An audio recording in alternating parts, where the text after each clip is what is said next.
Cricket 22 has been out for almost a month now and it's a lot better than it was at release, but there are quite a few problems even now. Even then, the game is pretty solid, so let's dive in depth and see what Cricket 22 offers and lacks. First off, there are things that aren't problems but they just make the game awkward. Camera angles, for example, are almost always off. When you're batting, the camera work is fine, but running between wickets, fielding, sometimes even bowling can feel awkward. Cameras stick behind players or lose focus of the ball or just simply look clunky. I have tried every single camera setting and I haven't found a perfect one yet, but that's just me. If you play 22 right after 19, the main difference other than graphics is probably the pace of the game. 22 is a lot slower. As I've said, it feels more like Ashes 17 than 19. But even with the slower pace, the game doesn't feel very realistic. There are glitches, bugs, sometimes ball physics don't make sense. You connect perfectly but the ball doesn't cross the 30-yard circle. A mishit goes for a 100-meter six in the opposite direction. So the game is slightly on the unpolished side. Some shots are just way too overpowered while others are never rewarding. Anything along the ground, especially drives, rarely go to the boundary on harder difficulties, so you just end up playing lofted shots. Cuts along the ground are almost useless, late cuts are effective, lofted cuts are fine, but cuts along the ground are not rewarding at the least. I mean, you can sneak a single if you're lucky, but that's about it. Since I'm already talking about things that don't make sense, let's talk about commentary. Commentary in sports games has never been perfect, and most likely it never will be. But it's particularly bad here. The actual voiceover is good, but it doesn't match what's happening on the field. This has always been a problem, even Cricket 2007 suffered from it. When you hit the ball to the offside, commentators would say the opposite, but that didn't happen very often. In 22, commentators make sense only about 60% of the time. The rest, it's just bizarre. When you play a sweep, they'll say it was a good punch down the ground. When there is no chance for a run, the commentary team will criticize the batsman for not running. It's not a big problem, but it's annoying because it happens way too often. It's a good shot, four straight down the ground. There was minimal follow through, just great timing to punch it through the field for four. Batting is a lot of fun. I have played it with the Pro Control scheme for the most part. Arcade controls are fun too, and if you're playing a cricket title for the first time, you can pick it up almost instantly. There are just so many shots here, it's almost overwhelming. You can play the ball to every corner of the ground, and 22 is the first time that tagline felt completely true. In previous titles, hitting it directly behind the keeper was tough to pull off, but here you're pretty much ABD. 360 degree, and not just that, there are multiple shots for one section of the ground. There are 5 different batting styles, so there are even more animations. Drives especially, you have a punch, a full-fledged drive, a drive with the bottom hand, so batting will remain fun and fresh for a long time in my opinion. There are some changes from 19. The green marker used to indicate the ball was a good length delivery, but in 22 you have to play it on the back foot most of the time. The after-touch option makes multiplayer just a little more fun. Batting is enjoyable no matter what your skill level is, because the game has a super easy mode and a brutal hard mode. So even if you're playing for the first time, you can indulge, and if you're very skilled, the hardest setting will still be challenging.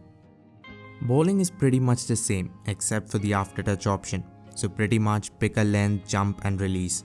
Because we have been doing the same thing for 5 games, it isn't as much fun as it used to be, but it is more rewarding and satisfying.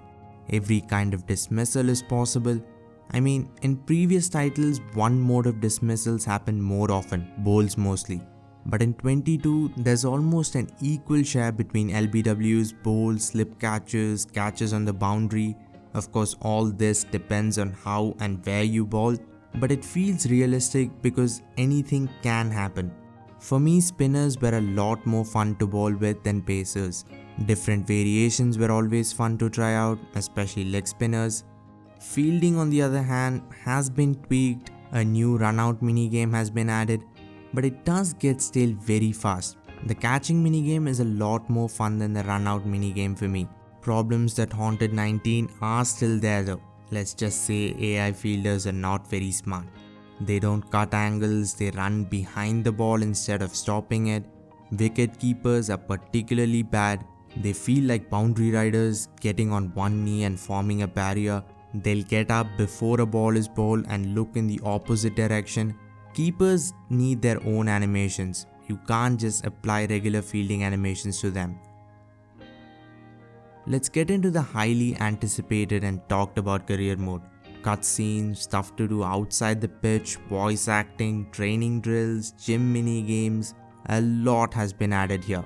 The only thing they could have done more was maybe include somewhat of a story. But I think this career mode will keep your attention for a long time, especially if this is your first career. The on-field stuff was already great, so the only thing missing was something to do outside the pitch, and they've done a good job. But I still think you need to like cricket a fair bit to enjoy this mode because it can get repetitive. If you either love the sport of cricket or the gameplay here, you will be fine. Cricket 22 is the first game on next-gen consoles. It definitely looks better than 19, at least to my eyes. Many feel the game looks like an Android game, but I feel it looks good enough. Lighting is awesome almost always, player models look great, grounds look fantastic. It is stunning for a cricket game. I mean, FIFA and NBA look better and probably always will. But if everything else was good about Cricket 22, I wouldn't have a problem with how it looks. But the thing is, it does have a lot of problems, from performance issues to crashes, bugs, glitches, physics not working, players sliding around. There are quite a few issues. Cricket 22 is a solid installment, but it does end up feeling more of the same even with all the new additions. Gameplay is still pretty good, career mode is more immersive, but if you are already done with the series, 22 doesn't innovate enough to bring you back. But if you love previous installments, 22 will keep you engaged thoroughly. If you play 19 and are looking to get 22 but you're on the fence, then maybe I'd suggest to wait for a price drop. I don't know if the game is worth its full price, but if you missed 19 or haven't touched the series in a while, 22 will probably entertain you just enough. If I had to rate it out of 10, it's probably a 7.5, keeping in mind the lack of a huge budget and resources. If you remove all those factors, it's probably a 7 out of 10 at best. Well, we have come to an end for today. Many of you watch my videos regularly but haven't subscribed yet. Please do so, it helps out a lot. Thanks for watching. Like, share, comment and all that. Have a great day wherever you are.